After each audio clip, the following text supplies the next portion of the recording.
नमस्कार मित्रांनो, कसे आहात सगळे. चला तर आजच्या या नवीन कथेला सुरुवात करूया.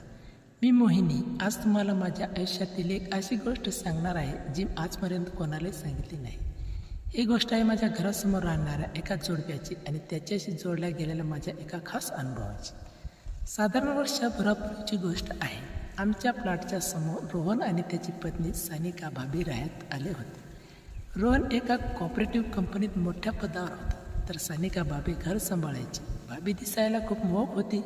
गोरा रंग, मध्यम उंची आणि तिचं हे हसणं कोणालाही मन जिंकेल असं होतं. रोहनचा स्वभाव खूप मनमिळाव होता.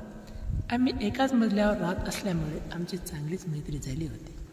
रोहन कामाच्या निमित्ताने अनेकदा शहराबाहेर जायचा, त्यामुळे भाभी घरी एकटीच असायची.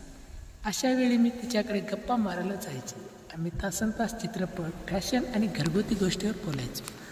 पण हळूहळू रोहन आणि माझ्यामध्ये एक वेगळाच प्रकारची ओढ निर्माण झाली होती.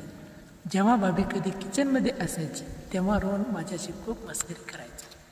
कधी माझा हात पकडणे तर कधी माझ्या डोळ्यात पाहून काहीतरी खोडकर बोलणे, ज्यामुळे माझं मन त्याच्याकडे ओढलं जाऊ लागलं होतं. एके दिवशी सानिका भाभीच्या भावांचं लग्न ठरलं आणि तिला 15 दिवसासाठी गावी जावं लागलं. रोहनला ऑफिसच्या कामाला जाता आलं नाही. भाभीने जाताना मला सांगितलं, मोहिनी, रोहितकडे लक्ष ठेव, त्याचा वेळेवर चहा नाश्ता दे. मीही हसून हो म्हटलं, पण मनात कुठेतरी एक वेगळीच धाकधूक होती, कारण आता आम्ही दोघेच असणार होतो. पहिल्या 2 दिवसात सर्व काही सामान्य चालत होतं, पण 4थ्या दिवशी बाहेर खूप जोरात पाऊस सुरू झाला. विजांच्या कडकडाट आणि पावसांचा तो रोमॅन्टिक आवाज, त्यामुळे वातावरणात एक वेगळीच उष्णता निर्माण झाली.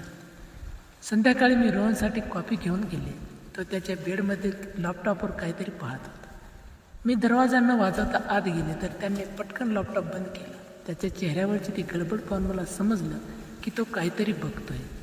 मी खोडकरपणे विचारलं, रोहन, काय लपवतायस? मला नाही दाखवणार का? तो हसून म्हणाला, अगं, हे तुझ्यासाठी नाही, तू आज खूप लहान आहेस. मी हट्ट धरला आणि त्याच्या शेजारी बेडवर जाऊन बसलो. शेवटी त्याने लॅपटॉप उघडला. त्यावर एक खूप रोमॅन्टिक चित्रपट सुरू होता. तो पाहून माझे गाल लाजेने लाल झाले होते, पण नजर स्क्रीनवर फाटत नव्हती.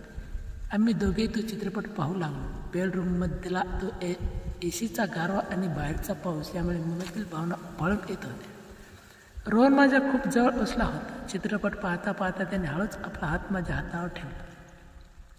त्यांचा हाताचा तो उमददार स्पर्श माझ्या अंगावर शहारे आणत होता. मी हात बाजूला केला नाही, उलट त्याच्याकडे पाहून एक छोटीशी स्माईल दिली. त्याने धीर धरून माझा हात आपल्या हातात घेतला आणि माझ्या पोटाशी खेळू लागला. तो म्हणाला, मोहिनी, तुला कधी असं वाटत नाही की या पावसाचा आनंद आपण अशाच प्रकारे घ्यावा? त्याचं बोलणं ऐकून माझं हृदय जोराजोरात धडकू लागलं. त्याने हळूच माझे केस कानामागे केले आणि माझ्या मानेवर प्रेमाने स्पर्श करू लागला. त्यांचा तो स्पर्श इतका मादक होता की मी डोळे घट्ट मिटून घेतले होते. त्याने माझ्या कानात कुजबुज केली, तू खूप सुंदर दिसते मोहिनी, तुझी लाजरी नजर मला वेळ लावते. त्याने हळूच माझ्या कपाळावर आणि नंतर माझ्या गालावर एक नाजूक घेतलं. त्यांच्या प्रत्येक कृतीने माझ्या शरीरात एक नवीन ऊर्जा निर्माण झाली होती. रात्र वाढत गेली आणि पावसाचा जोरही वाढत चालला होता. रोहनने आता अधिक काळजी जवळीक साधली होती. त्याने मला आपल्या घेतलं. त्यांचे ते मजबूत हात माझ्या पाठीवरून फिरत होते, ज्यामुळे मला एक वेगळंच सुख मिळत होतं. त्याने हळूच माझ्यावर आपले ओठ ठेवले. तो आमच्या पहिला होता. खूपच गोड आणि निर्गाळ चालणारा होता. त्यानंतर त्याने हळुवारपणे माझ्या कपड्यांचे अडथळे दूर करण्यास सुरुवात केली. त्याने माझ्या सौंदर्याची खूप स्तुती केली. तो एखाद्या तज्ज्ञासारखा माझ्या शरीरात प्रत्येक कोपऱ्यात घोळत होता. जेव्हा आम्ही पूर्णपणे एकमेकांच्या बिघडलो तेव्हा त्या क्षणी जगाचा विसर पडला होता. आमच्यातील तो खेळ आता रंगात आला होता. त्याने मला झोपवले आणि माझ्या शरीरात वेध घेऊ लागला. त्याच्या प्रकृतीतून मला एक नवीन अनुभव मिळत होता. तो कधी माझ्या मानेवर तर कधी माझ्या खांद्यावर आपल्या प्रेमांच्या खुणा उमटत होता. आमचे श्वास आता एकमेकात मिसळले होते. जवळपास अर्धा तास आमचा हा रोमॅन्टिक खेळ सुरू होता. त्यांनी मला अशा प्रकारे सुख दिलं ज्यांची मी कधी कल्पना केली नव्हती. जेव्हा खेळांचा कळस गाठला तेव्हा आम्हा दोघांना एक विलक्षण शांतता आणि तृप्ती मिळाली. आम्ही दोघंही थकलो होतो, पण मनापासून खूप आनंदी होतो. रोहनने मला पुन्हा एकदा आपल्या घेतला आणि म्हणाला, हे आपलं सुंदर गुपित असेल मोहिनी. मी त्यांच्या डोकं ठेवून शांतपणे झोपली. बाकीचे दिवस असेच मजेत गेले.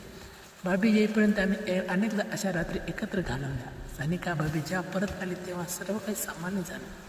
तिला कधीच संशय आला नाही, कारण आम्ही बाहेरून खूपच सभ्य वागायचो. तर मित्रांनो, ही होती माझी एक खास गोष्ट. आजही जेव्हा पाऊस पडतो तेव्हा मला रोहनचा तो स्पर्श आणि तो रोमॅन्टिक रात्र आठवते. तुम्हाला ही कथा कशी वाटली कमेंटमध्ये नक्की सांगा आणि अशाच नवीन कथासाठी चॅनलला सबस्क्राईब करायला विसरू नका. भेटूया पुन्हा अशाच एका नवीन कथेला. धन्यवाद.